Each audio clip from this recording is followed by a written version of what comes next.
یا کوئی قانون پاس کر کے اپنی سوچ مجھ پر اور میرے گھر والوں پر مسلط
کر کہنا ہے کہ میں مسلمانوں کے علاوہ کسی کو بھی اپنے دین پر عمل کرتے ہوئے نہیں دیکھا۔ ان کا کہنا یہ ہے کہ میں سوچتا ہوں کہ اگر کوئی دین سچا ہے، مثلا اگر کرسچینٹی سچا مذہب ہے، تو دنیا کے سارے کرسچن اپنے دین پر عمل کیوں نہیں کرتے؟ کیونکہ ویسٹ کے اندر جتنے بھی کرسچن لوگ ہیں بار پبوں اور پارٹیوں کے اندر ڈانس کرتے ہیں، لڑکوں کے ساتھ رات بھر تک لڑکیاں گھومتی رہتی ہیں، مگر ماں باپ چاہ کر بھی قانون کی وجہ سے ان پر کوئی سوال نہیں کر سکتے۔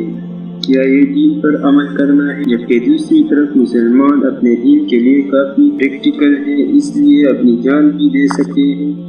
اگر کوئی شخص کرسچن ملک یعنی رشیا کے اندر اپنے ٹی شرٹ کے اوپر یہ لکھے کہ جیسس واز گے یا کچھ اور، تو کوئی اسے کچھ بھی نہیں کہتا، لیکن اگر کوئی اسلام یا ان کے پروفٹ یعنی پیغمبر کے بارے میں لکھے تو چاہے وہ غیر مسلم ملک ہی کیوں نہ ہو، اس کی جان کو خطرہ ہوگا۔ اسے کہتے ہیں اپنے دین پر قائم رہنا اور اس کو ماننا۔ جبکہ کرسچن خود مختلف ٹی وی شوز، فلمز اور مختلف ایونٹ کے اندر جیسس یعنی حضرت عیسیٰ علیہ السلام کو مختلف قسم کے بیہودہ لباس پہنا کر ان کا مذاق بناتے ہیں۔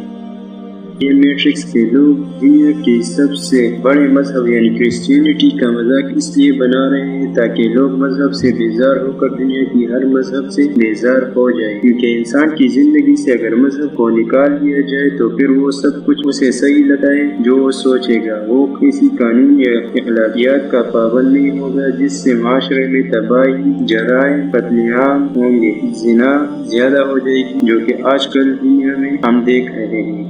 اینڈریو ٹیٹ کا یہ بھی کہنا ہے کہ یہ میٹرکس کے لوگ آج نہیں تو کل مجھے مار دیں گے، اگر میں مر جاؤں تو سمجھ جانا کہ میں نے خودکشی نہیں کی، کیونکہ میں بزدل نہیں ہوں بلکہ مجھے قتل کروا دیا گیا ہے، اور اگر میں زندہ رہا تو آپ لوگ کو بہت جلد سمجھ آ جائے گا کہ جو کچھ بھی میں نے ان کے بارے میں کہا سب سچ ہے۔ اینڈریو ٹیٹ نے دنیا کے سامنے اسلام قبول کیا ہے، ہمیں اس کی قدر کرنی چاہیے، اس وقت وہ اسلام کو سیکھ رہا ہے، لہٰذا اگر اس سے کوئی غلطی ہو جائے تو اس پر کرٹیسائز کرنے کے بجائے خود کو دیکھ لے کہ آپ ایک مکمل مسلمان ہیں کہ نہیں۔ باقی آپ اس بارے میں کیا سوچتے ہیں؟ اپنی رائے کا اظہار کومنٹ باکس میں ضرور کریں۔ ملتے ہیں کسی اگلی ویڈیو میں، تب تک کے لیے اللہ حافظ۔